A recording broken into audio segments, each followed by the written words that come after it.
Hello, everybody. My name is Cassidy, and I chose to teach about the grade 4 social studies curriculum. What I've come to learn after doing some research actually about the social studies unit is that the primary purpose of the social studies unit is to help young people become more functioning members of society. It's important to learn about this unit because it teaches students how to think, function, and ultimately make a difference in a society by finding connections between themselves and events that have happened in the past that have got us to where we are today. The lesson I have planned will be included in a much broader social studies unit. However, I'll be focusing on the provinces and territories, their capital cities, and the political regions, as well as their importance. And I plan on doing this in a fun and active way to help keep the students engaged the whole time. So classroom management is key, and it's extremely important to keep an organization somewhere, somehow in the classroom at all times. I plan on doing this by going over the specific rules that I have at the beginning of my lesson, just to get it off the bat, and so that um, they know what to expect from me. It'll be brief, so I don't bore them with information, but it's important to get it out there. So for the curriculum expectations, by the end of my lesson, they will know how to identify Canada's provinces and territories, as well as their capital cities, and describe them within reference to their location and some people who live there, as well as identify various types of political regions in Canada. So, in their terms, I can name and find all of the provinces and territories within the capital, with their capital cities on a map. And number two, I can find the political regions on a map. So, for their success criteria, in order for me to know the students in the group are achieving their learning goals, I expect to see them uh, explain the difference between the regions in their own words, ask a lot of questions in the beginning, middle, and end of my lesson, and encourage them to actively make connections. So, for example, if a student says that one of their family members lives in British Columbia, we can have a discussion about that. I feel like this one is one of the most important ones because if they can make connections from the information that I'm giving them, then to their own lives, then I can tell that their brains are actively processing everything, and it's not just information being thrown at them.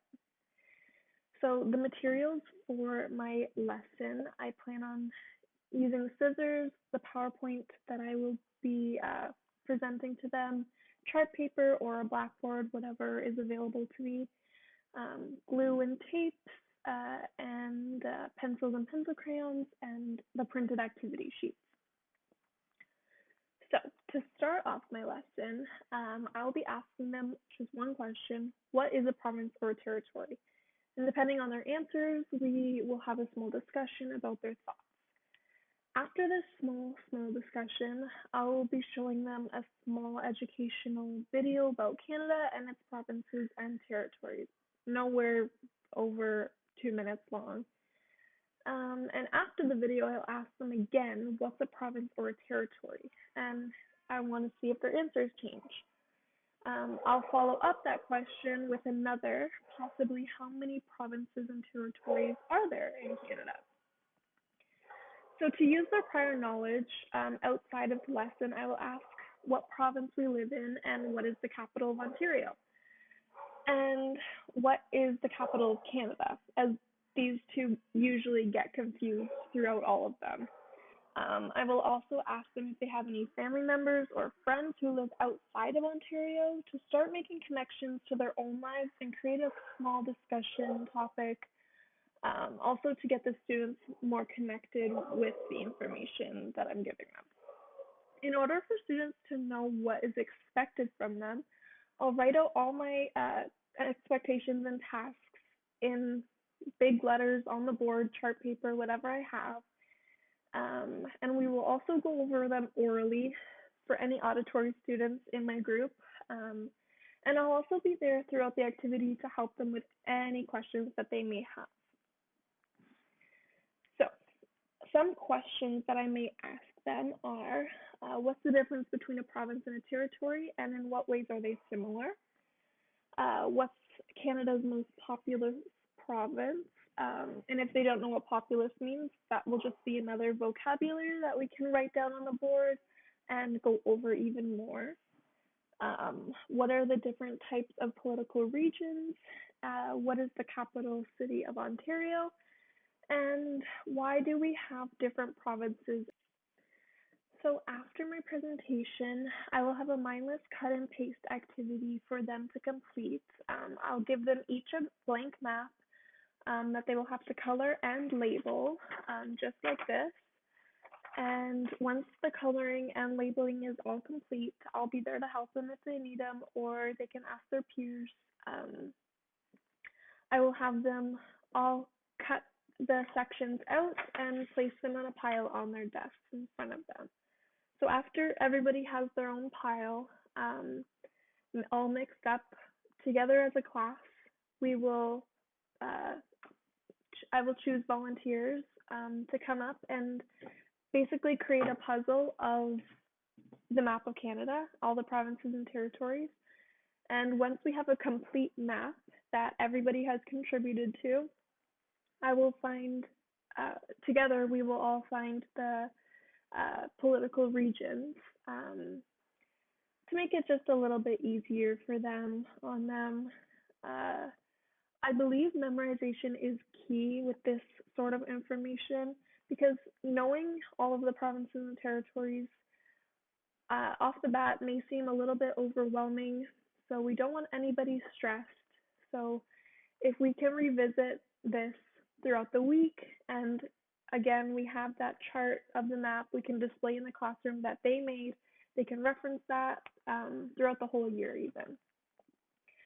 By the end of my lesson, we would have worked together to create a complete map of Canada, which I said before, and they can reference throughout the whole year. And in doing these types of activities, my goal is to be as inclusive as possible. So we have the visual, auditory, all of the above, basically.